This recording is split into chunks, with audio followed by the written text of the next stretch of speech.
মায়ের কাছে শুনলাম সারা রাত নাকি বৃষ্টি হয়েছে। আমি অবশ্য যখন ঘুম থেকে উঠি তখন কিন্তু সামান্য বৃষ্টি হচ্ছিল। তারপরেই দেখো কি তীব্রভাবে রোদরা বেরিয়েছে। রাধে রাধে। চলো, আজকের ব্লগে তোমাদের সবাইকে ওয়েলকাম।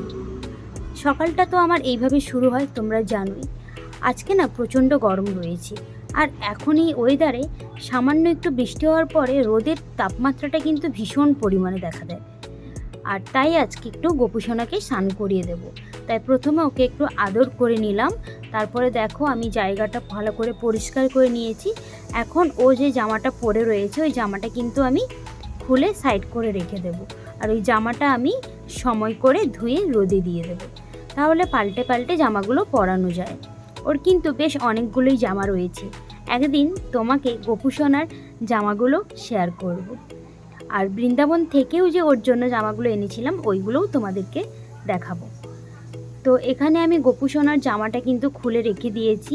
তারপর দেখো ঠাকুরঘরটা ভালো করে পরিষ্কার করে নিচ্ছি।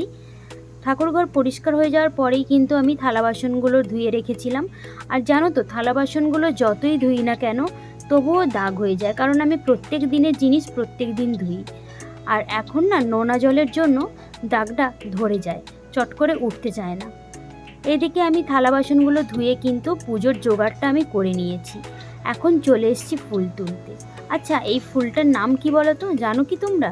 আমি শুনেছি এটাকে নাকি লক্ষ্মী জবা বলে। আমি কি ঠিক বললাম? কমেন্ট করে জানিও। বাগান থেকে কিছুটা ফুল তুলে নিলাম। হ্যাঁ, এটা কিন্তু আমাদের ছাদ বাগানের গাছ। এখান থেকে কিছু ফুল তুলে নিলাম আমি পুজোর জন্য। এই দিকে দেখো পুজোর সমস্ত জোগাড় করে নিয়েছি।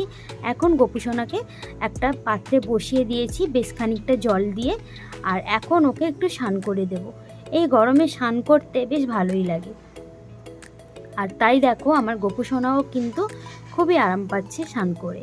ওকে আমি আজকে গোপীচন্দন দিয়েই কিন্তু স্নানটা করাচ্ছি। অন্যান্য দিন আমি দই এই সমস্ত দিয়েও স্নান করাই। আর গোপীচন্দন আর দই দুটো ব্যবহার করলে কিন্তু বেশ চকচকে থাকে। আর দেখো এদিকে আমি ওকে গোপীচন্দন দিয়ে স্নান করানোর পরে ও কতটা চকচকে হয়ে গেছে। তো ও কিন্তু বেশ আরাম পাচ্ছে। আর আমি কিন্তু আমার ডেলি লাইফে এই কাজটা করেই থাকি। খুব প্রবলেম হলে তখন আমি আর স্নান করাতে পারি না, গা হাত একটু মুছিয়ে দিই। আর সেটা আমি ওয়েদার বেসিসেই করে থাকি। আর এইদিকে দেখো গোপুসোনার কিন্তু স্নান করা হয়ে গেছে। এখন ওর গাটা মুছিয়ে নিচ্ছি। আর যে জলটা রয়েছে স্নানের জল, তোমাদের আমি আগেও বলেছি ওই জলটা কিন্তু আমি গাছে দিয়ে দিই।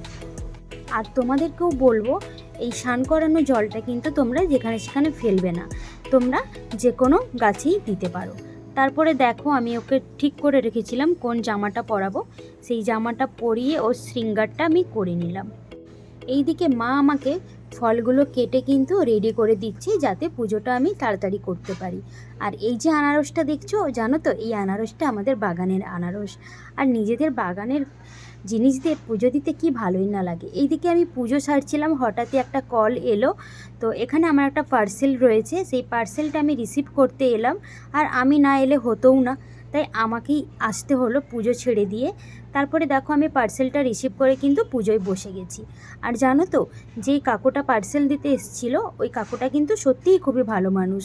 আমি অনেক পার্সেলওয়ালাকে দেখেছি যারা কিন্তু ভিডিওতে আসতে চায় না, আর ভিডিও করলেও কিন্তু অনেক রকম কোশ্চেন করে। কিন্তু ওই কাকুটা খুবই ভালো।